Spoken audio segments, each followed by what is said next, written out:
Mais uma vez, saúdo a igreja com a paz do Senhor Jesus, amém? Amém. Louvado seja Deus. Para mim é uma grande honra de ouvir falar bastante da senhora, viu, pastora Isa? Muito, bastante.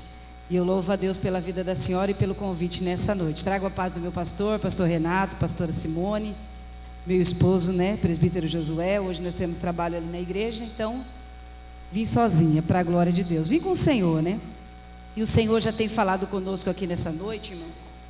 E eu louvo a Deus pela vida da doutora Clélia, porque Deus, Ele coloca a gente no lugar certo, irmãos, para ouvir aquilo que nós precisamos ouvir. E eu passei alguns dias difíceis, né, pelo vale da sombra da morte, né, como a nossa irmã já disse aqui. Eu recentemente fiz 2 cirurgias em menos de 3 meses, porque, como a pastora já falou, sobre a gente fazer o nosso tratamento, né, nosso cuidado precoce, nós fazer a prevenção. E eu, há 3 anos atrás, mais ou menos, eu fiz uma cirurgia, tirei o cisto do ovário. Depois de mais ou menos 1 ano, eu retornei ao médico, esse cisto também voltou, né, no outro ovário. E agora, em abril, por causa da pandemia também, né, eu só fiquei acompanhando, né, porque não podia fazer nenhum tipo de cirurgia. Então eu fiquei mais ou menos quase 2 anos fazendo um acompanhamento, sem poder fazer a cirurgia. E quando eu retornei para fazer essa cirurgia, né, que eu tirei, aí eu tirei, no caso, o ovário e tirei uma parte do útero. E eles constou que eu tive um câncer de borderline. Com 1 mês que eu tinha feito essa cirurgia, eles me encaminharam para São Paulo por causa da biópsia, né? Porque tinha dado um tipo de câncer, que foi esse câncer de borderline. Fui para o Hospital da Mulher, fiz outros exames novamente. Mais uma vez eu estava com outro cisto no outro ovário que tinha ficado. E a médica olhou para mim e disse: a gente vai fazer outra cirurgia. Eu falei: mas doutora, não tem nem 2 meses que eu tive que me abrir, tive que fazer o corte e fazer a cirurgia. Ela falou: vamos tentar fazer a cirurgia por vídeo para não abrir novamente, mas vai ter que ser feito novamente. E ali eu fiz, irmãos, agora dia 25 de julho, eu fiz novamente mais uma cirurgia e fiz a retirada de todos os órgãos, no caso dos ovários, das trompas, né, do útero. Mas para a glória de Deus, irmãos, o resultado do exame deu negativo, né, para câncer maligno. E para a glória de Deus eu estou aqui, né? Eu ainda vou continuar fazendo acompanhamento durante 2 anos e meio, mais ou menos, né, que eles pedem para acompanhar, para se caso voltar. Mas eu creio que o Senhor está no controle de todas as coisas. Eu não posso dizer que não pode voltar, porque Deus sabe de tudo e Ele sabe como tratar o vaso. Ele sabe como tratar Ele sabe como tratar você, Ele sabe aonde Ele nos coloca, né, para nós nos achegarmos mais a Deus. Porque, como a irmã disse, ela ficou brava com o Senhor, né? Ela se irritou porque Deus não fez aquilo que ela gostaria que Deus tivesse feito. Ela, na verdade, se decepcionou com Deus. E isso falou muito comigo, me decepcionei com Deus. E geralmente, quando a gente se decepciona, a gente une a nossa decepção a Deus. E nem sempre a nossa decepção é porque que Deus não quis agir do jeito que nós queríamos. É porque Ele sabe como tratar a gente. Ele sabe da forma certa como Ele agir. E Deus sabe como agir em mim, Ele sabe como agir em você. Ele sabe como tratar as nossas vidas, porque Ele sabe o que Ele precisa colocar e Ele sabe o que Ele precisa tirar. Amém? No livro de 2 Reis, capítulo 4, o Senhor colocou uma palavra no meu coração. E Deus falou muito comigo nessa mensagem, porque quando a pastora disse assim, eu me decepcionei com Deus, foi realmente confirmando aquilo que Deus já tinha falado comigo nessa mensagem, porque foi uma mulher que também se decepcionou com Deus. Ela se decepcionou com o profeta, mas em meio à sua decepção, ela sabia para onde ela tinha, ela sabia a quem ela tinha que recorrer. E muitas das vezes, em meio às nossas decepções, em meio às nossas frustrações, a gente se encontra perdida, sem direção, porque muitas das vezes a gente conta todas as nossas decepções para as pessoas erradas. falamos das nossas frustrações para as pessoas erradas e não buscamos verdadeiramente quem nós deveríamos buscar. Amém? Livro de 2 Reis, capítulo 4, versículo 8, que diz assim: E sucedeu também um dia que, indo Eliseu a Sunem, havia ali uma mulher rica, o qual reteve a comer pão. E sucedeu que todas as vezes que passava ali, se dirigia a comer pão.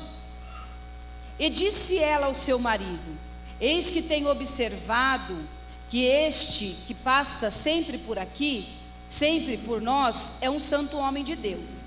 Façamos, pois, um pequeno quarto junto ao muro, e ali ponhamos uma cama, uma mesa, uma cadeira, um candeeiro, e há de ser que, vindo ele a nós para ali, se retirará. E sucedeu que um dia veio ali e retirou-se àquele quarto e deitou-se ali. Então disse ao seu moço Geazi: Chama esta sunamita.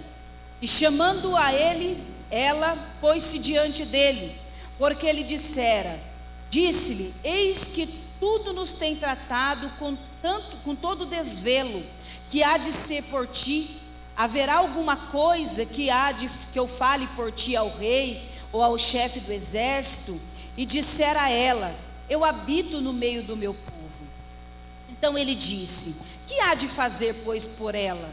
E a Geazi disse: Ora, ela não tem filho, e o seu marido é velho. Pelo que disse ela: Chama. E chamando a ele, ela se pôs à porta.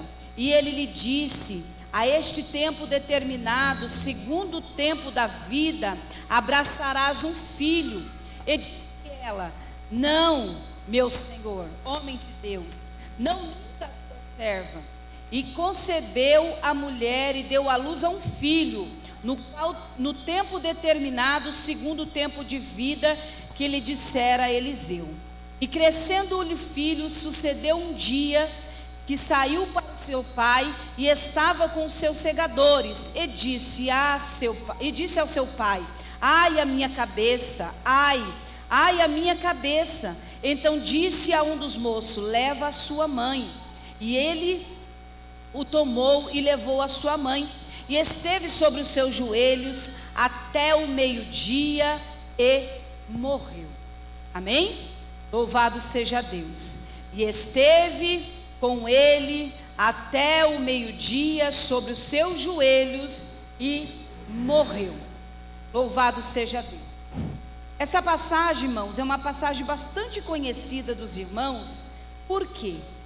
Porque quando perguntam para essa mulher, quando o seu filho morre, pergunta para ela se é assim: vai tudo bem contigo, mulher? Vai tudo bem com teu marido? Vai tudo bem com teu filho?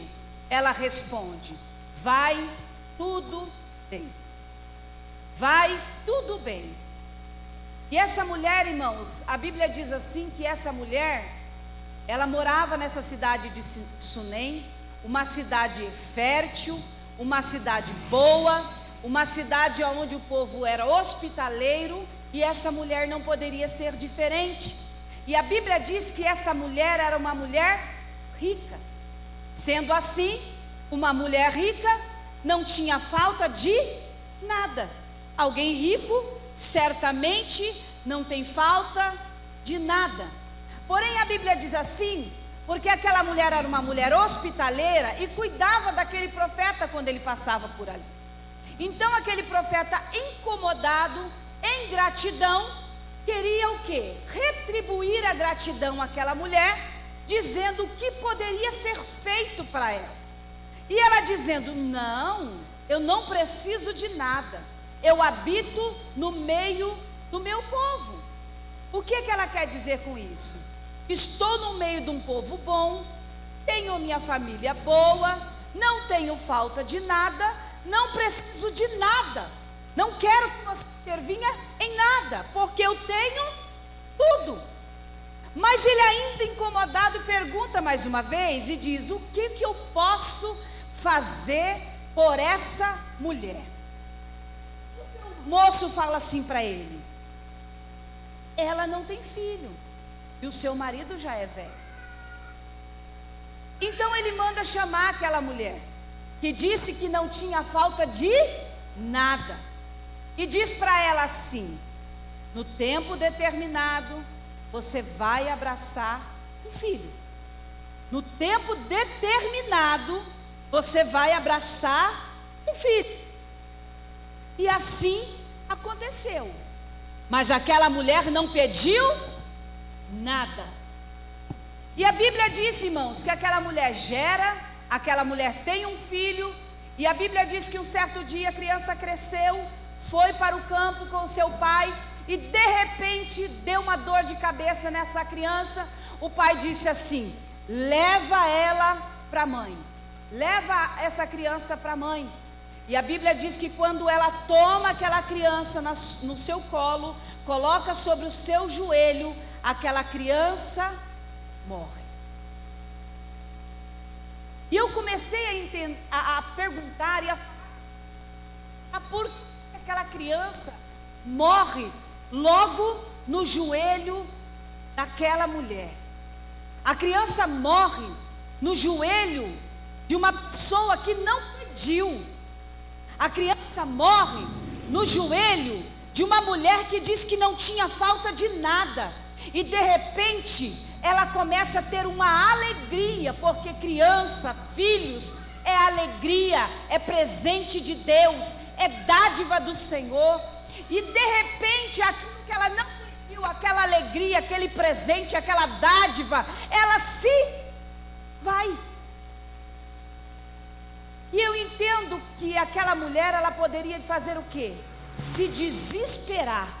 Por quê? Porque aquele presente que ela recebeu, uma promessa vinda do homem de Deus, uma dádiva do Senhor, morreu no seu joelho. A sua alegria se foi. Aquela mulher poderia ter se desesperado. Aquela mulher poderia chamar o seu marido e dizer: vamos preparar o enterro, vamos preparar o funeral. Mas aquela mulher, irmãos, diante daquela tanta dificuldade, daquela tristeza, daquela decepção, daquela frustração, ela faz o quê? Ela pega o menino, coloca no quarto e faz o quê? Vou ter com o profeta, vou falar com quem me prometeu, com quem cumpriu uma promessa, e ele vai resolver o meu problema. A Bíblia diz que ela deixa aquele menino e vai. E no percurso, ela não fala com ninguém. E quando alguém encontra ela e pergunta para ela, como ela é bastante conhecida por esta frase: como vai o seu marido? Como vai você? Como vai o seu marido? E como vai o seu filho? Ela diz o quê? Vai tudo bem. Vai tudo bem. Como que ela pode dizer que vai tudo bem? Porque ela tinha confiança. Ela acreditava em quem ela estava indo resolver, entregar o seu problema. A Bíblia diz que ela chega no profeta e diz para ele assim: eu não disse para que você não mentisse a mim? Eu não falei para que você não mentisse para mim? Por acaso eu pedi alguma coisa? E agora o que o Senhor me deu, o que você me deu, morreu? Vamos entender essa história. Vamos trazer para nós. Tem coisas na nossa vida que nós dobramos o nosso joelho há tanto tempo. Nós dobramos os nossos joelhos e falamos com Deus, mas já está morto. Nós colocamos o nosso joelho diante do Senhor e sepultamos a promessa que Deus fez. Nós dobramos o nosso joelho e não acreditamos na promessa que Deus fez. Não acreditamos naquilo que o Senhor nos entregou. Sabe por quê? Nós dobramos os nossos joelhos e estamos como num velório, velando a promessa que Deus fez, velando aquilo que Deus nos concedeu, porque nós não acreditamos que vai haver vida. A irmã disse aqui, irmão, que o poder de Deus se aperfeiçoa na nossa fraqueza. Aleluia! O poder de Deus se aperfeiçoa na nossa fraqueza. Aleluia! E por que quando nós dobramos os joelhos, em meio às nossas fraquezas, nós não acreditamos que o poder de Deus, ele pode se manifestar? Por que quando nós dobramos o nosso joelho, nós não acreditamos que a promessa de Deus, ela vai se cumprir sobre a nossa vida? Por que quando nós dobramos o nosso joelho, ao invés de nós levarmos o nosso problema, aquele que fez a promessa, nós pegamos a nossa promessa e enterramos? Aquela mulher não enterrou a promessa dela. Ela não enterrou a promessa. Ela levou para o quarto. O quarto é lugar de intimidade. O quarto é lugar de relacionamento. O quarto é o lugar onde você se entrega a um relacionamento, sabendo que você está confiando em alguém que vai poder solucionar o teu problema. O menino morreu no seu joelho, mas ela não enterrou. Ela poderia ter começado a fazer tudo para o quê? Para o enterro. Mas ela não enterrou. Ele morreu no seu joelho. Ela foi aonde? No quarto. E ela disse: agora eu vou falar com quem pode. Eu vou falar com quem fez a promessa. Eu vou falar com quem me entregou uma promessa. A Bíblia diz assim, irmãos, que Deus, Ele fez uma promessa a Abraão, e Ele deu um filho a Abraão. Foi uma promessa de Deus. Mas a Bíblia diz que de repente Deus diz para ele assim: me entrega o teu filho em sacrifício. Me entrega. Mas como pode um Deus que faz promessa e realiza te pedir aquilo que Ele te entregou? Abraão, irmãos, quando ele recebeu a promessa do seu filho, a Bíblia diz que ele parou de levantar altares ao Senhor. Ele parou de sacrificar a Deus. Ele parou de fazer para Deus o que ele fazia antes. Então a Bíblia diz assim que de repente Deus pede, irmãos. Não é de repente. Deus pede porque Deus conhece o coração do homem. A Bíblia diz assim que aonde está o teu coração, aí está o teu tesouro. Então o que acontece? Aonde você tem depositado aquilo que você tem de valor? Aonde você tem depositado? Aonde está depositado a sua confiança? Aonde está depositado o que o Senhor te entregou? O que foi que o Senhor te entregou e que depois disso você se esqueceu? A Bíblia diz assim, irmãos, que Deus ele cura 10 leprosos. 10 leprosos.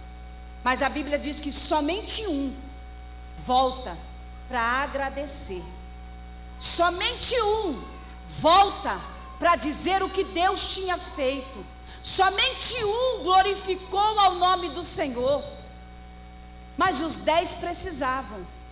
Mas só um agradeceu. A Bíblia diz que Deus deu a promessa a Abraão. Abraão para de sacrificar a Deus. Ou seja, Abraão para de obedecer ao Senhor. Abraão para de ouvir a voz de Deus. Abraão para de entregar ao Senhor o sacrifício vivo. Abraão para de fazer para Deus o que é de Deus. O que você tem parado de fazer para o Senhor? O que você tem parado de entregar ao Senhor? Sabe por que Deus me permitiu passar por 2 cirurgias? A Bíblia diz assim, irmãos, que o tempo é de Deus, né? O Kairos é de Deus. O tempo é do Senhor. E muitas das vezes a gente deixa de fazer para Deus porque a gente diz que não tem tempo. A gente para de fazer para Deus porque a gente fala que não consegue. É tantas coisas, é tanta coisa que toma o seu tempo, para lá, para cá, é de manhã, é de tarde, é de noite, é de madrugada, mas a gente acha assim: Senhor, eu não consigo.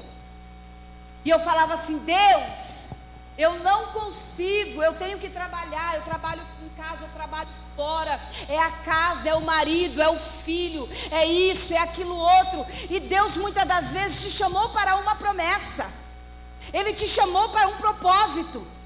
E talvez o propósito de Deus não está se concluindo sobre a tua vida, porque você tem dito para Deus que você não tem tempo para realizar aquilo que Ele te prometeu, ou o propósito que Ele designou para a sua vida.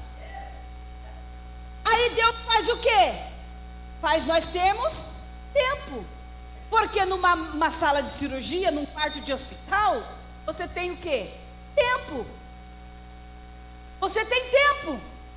Tempo para pensar, tempo para refletir, tempo para orar, tempo para ler a Bíblia, tempo para jejuar, tempo para conversar com Deus, tempo para entrar dentro do quarto e ter um particular com Deus. A Bíblia diz que Deus, Ele dá uma ordem para Jonas, não é isso? Jonas diz assim: eu vou lá nada, Deus manda eu ir para Nínive, mas eu não vou para Nínive, eu vou pagar e vou para Tarsis. E tem gente, pastora, que paga para ver. Paga para ver. Jonas fugiu do propósito que Deus tinha. Eu não quero nem entrar na questão por que Jonas não quis ir na cidade de Nínive. Por causa do povo, que o povo era terrível. O povo era terrível. E independente do povo ser ruim, era uma só. Deus não estava pensando como homem, como Jonas. Porque quando Deus Ele dá uma ordem para mim e para você, Ele se responsabiliza, independente de onde Ele mandou você ir. Porque se Deus te deu uma ordem, vai em determinado lugar, é porque Ele vai se responsabilizar pela palavra que vai ser entregue naquele lugar. Jonas não queria ir por causa do povo, porque ele não queria que Deus tivesse misericórdia, porque o povo era ruim. Mas Deus, irmão, Deus não muda. Quando Ele dá uma ordem, ou Ele diz vai, é para ir. Por quê? Porque se você não vai, grande é o ai. A Bíblia diz que Deus dá uma ordem também para o rei Saul, e fala para ele assim: vai lá e mata tudo ao fio da espada, velho, criança, animais. Mas Saul fez o que apraz o seu coração, e diz: não, eu vou pegar só esse aqui que é bonitinho e vou entregar ao Senhor como sacrifício, mas esse aqui eu mato.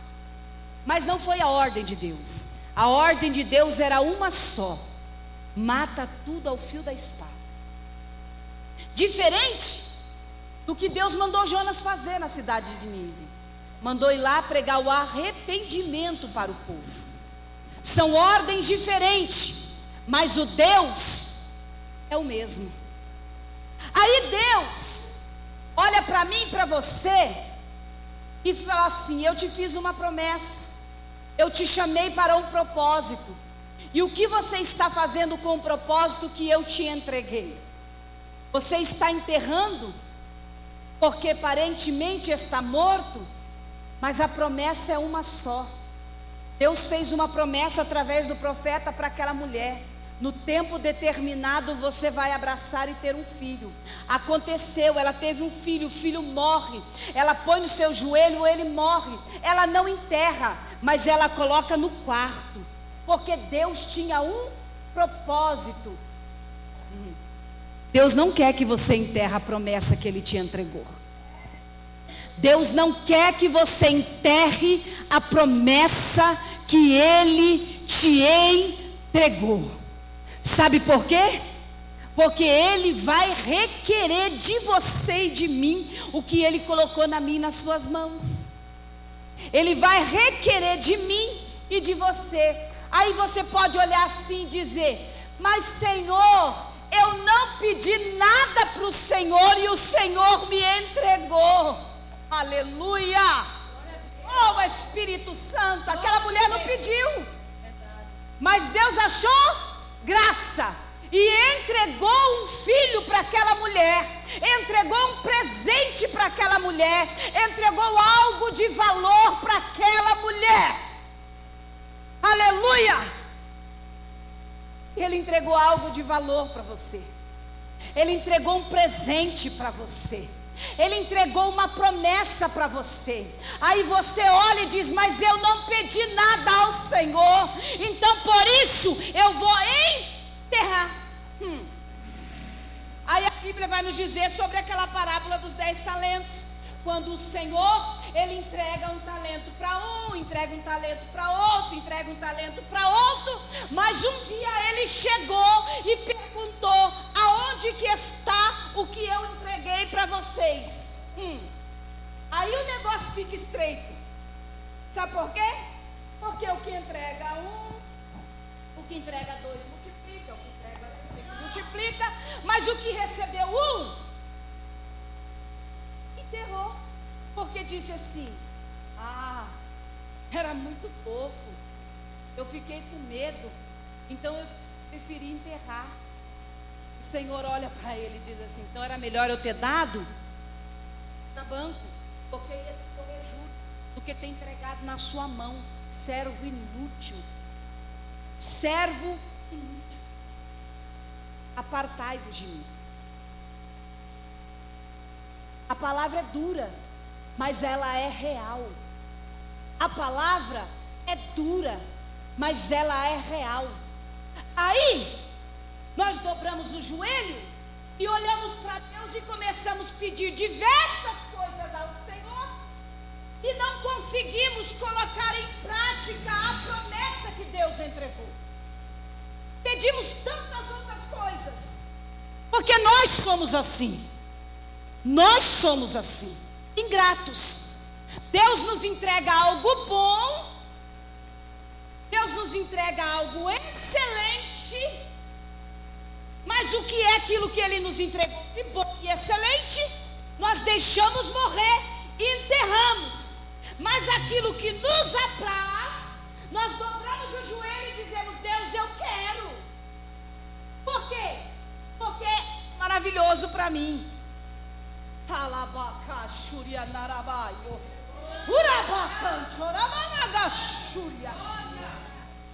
E com Deus não funciona dessa maneira. Deus não dá somente aquilo que nós queremos, porque eu não posso dizer que Deus não dá o que nós queremos, porque Ele dá. Sabe por quê? Porque Ele é bom e misericordioso. Mas aquilo que Ele nos entrega, aquilo que Ele nos entrega, Ele sabe que é excelente. Aquilo que nós queremos que Deus nos dá é bom, mas o que Ele nos entrega pela graça é excelente. É excelente. Mas nós somos ingratos. Filhos são ingratos. Aí Deus nos faz viver. Eu fui esses dias na cidade e falei assim: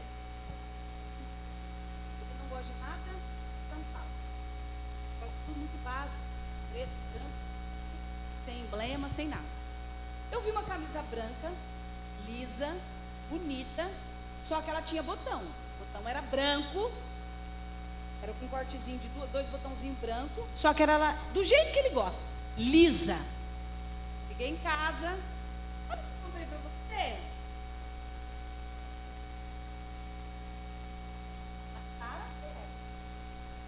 Nossa, mãe, eu não vou usar uma camisa dessa.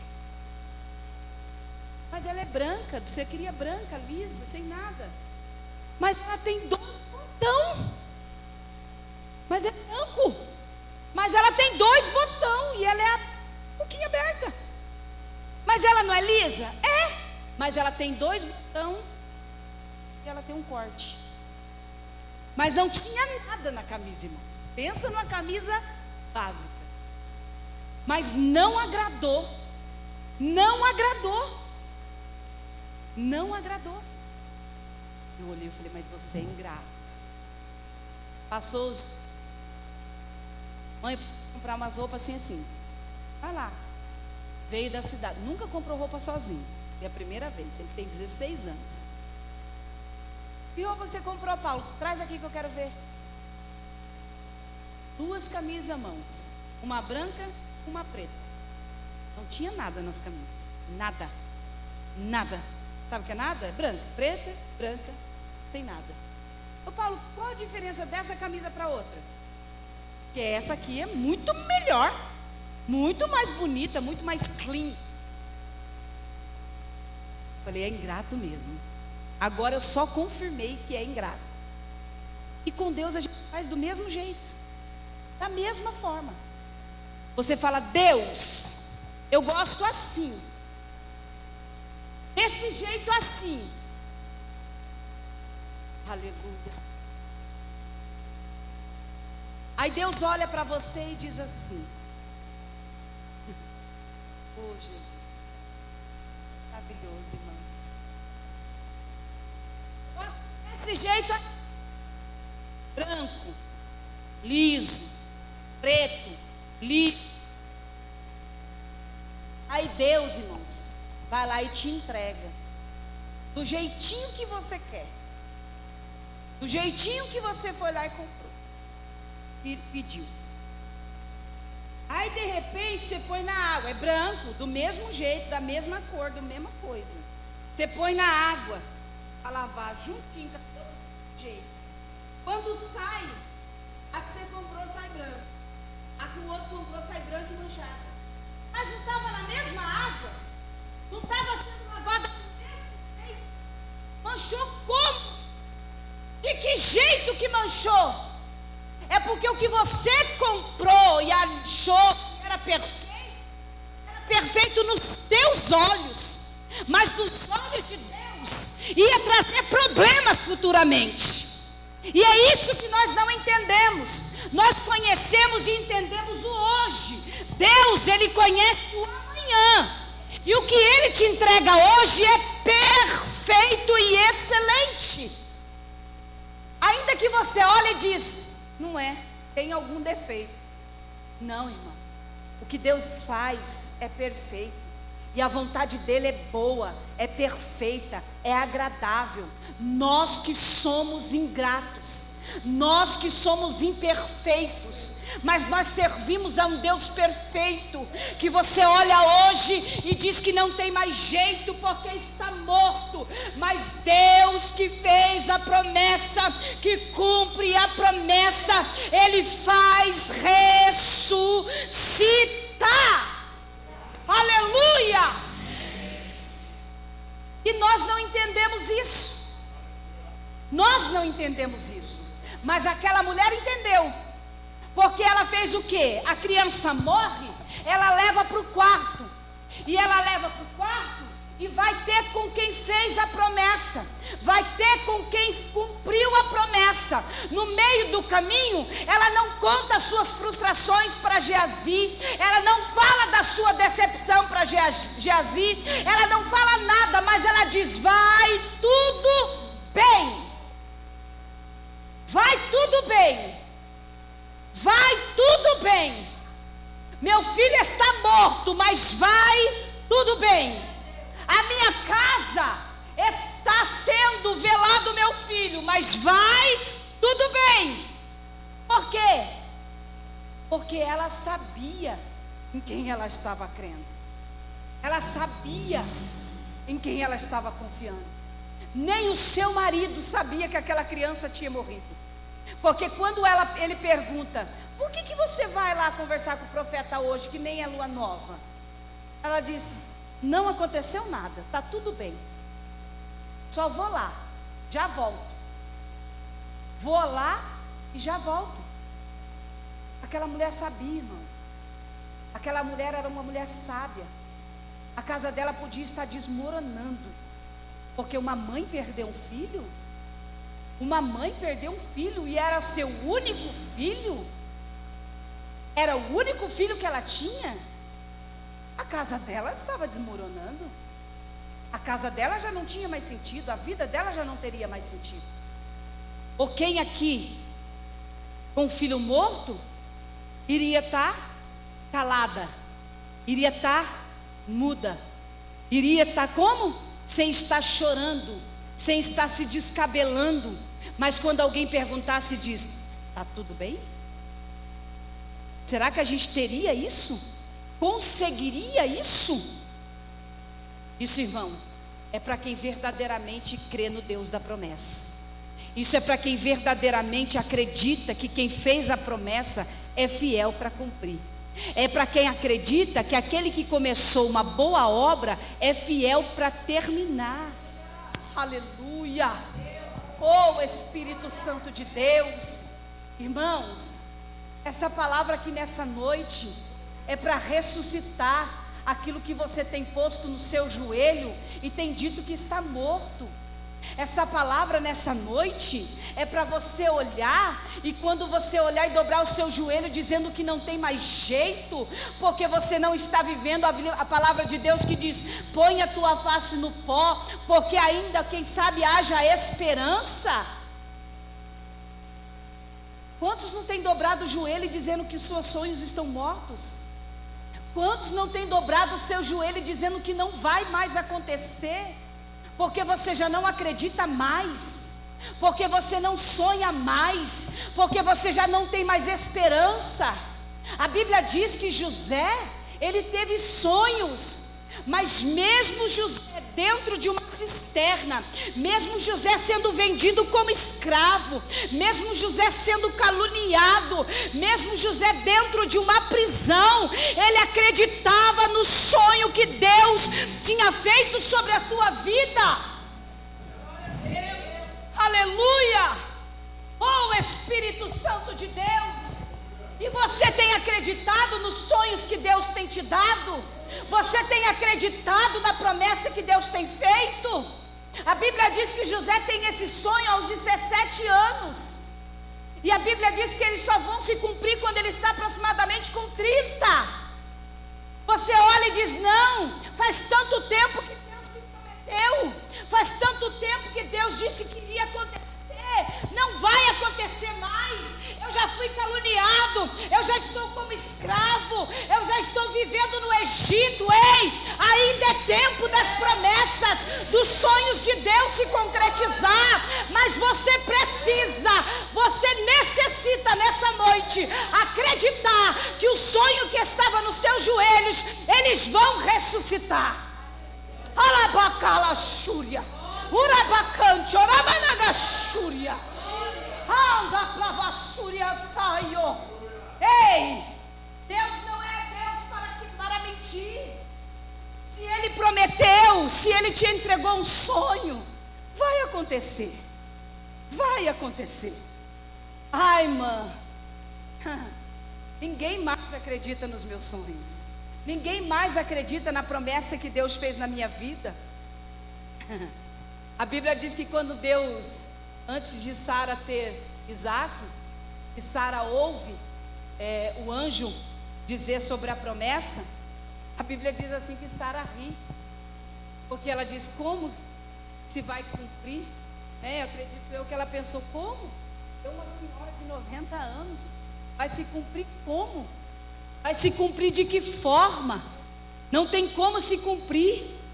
Não tem como uma mulher gerar com 90 anos.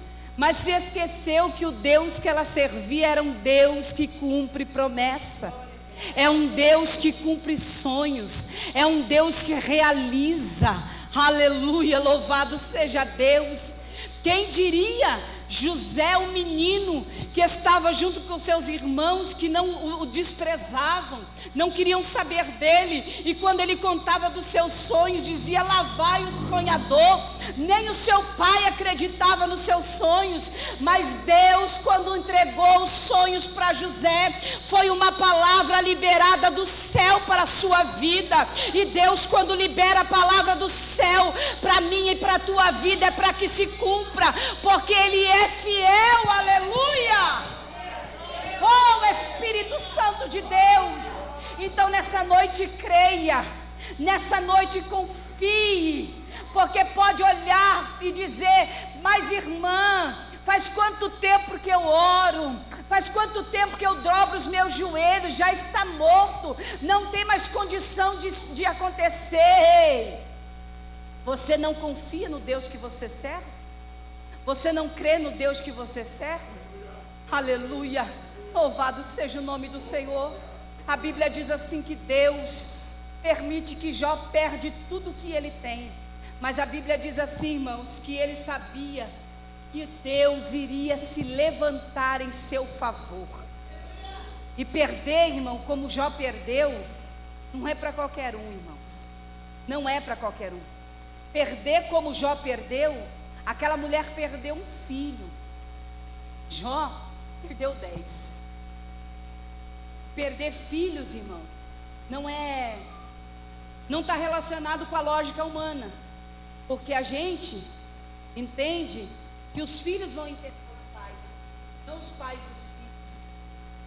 E de repente Jó perdeu tudo, porque Deus precisava mostrar para Jó quem ele era. Capítulo 42 de Jó, ele diz assim: antes eu conhecia o Senhor de ouvir falar, mas agora os meus olhos te veem. Nós precisamos ver o milagre de Deus. Nós precisamos ver a promessa de Deus se cumprir sobre a nossa vida. Nós precisamos ver Deus ressuscitar os nossos sonhos, as promessas, cumprir os propósitos sobre a nossa vida. Mas para isso, você precisa entrar no quarto da intimidade, junto com a sua promessa, e acreditar que fiel é o Senhor que te prometeu, para a glória do nome do Senhor Jesus. Amém? Essa é a palavra que o Senhor Jesus colocou no meu coração, e eu tenho certeza que nessa noite essa palavra jamais vai voltar vazia, enquanto ela não produzir o fruto para o qual ela foi enviada ao teu coração. Então somente deixa ela germinar na sua terra, para que o nome do Senhor Jesus seja glorificado nesta noite. Amém? Aplauda ao Senhor Jesus, em nome de Jesus. Glória a Deus. Vamos colocar sobre os pés.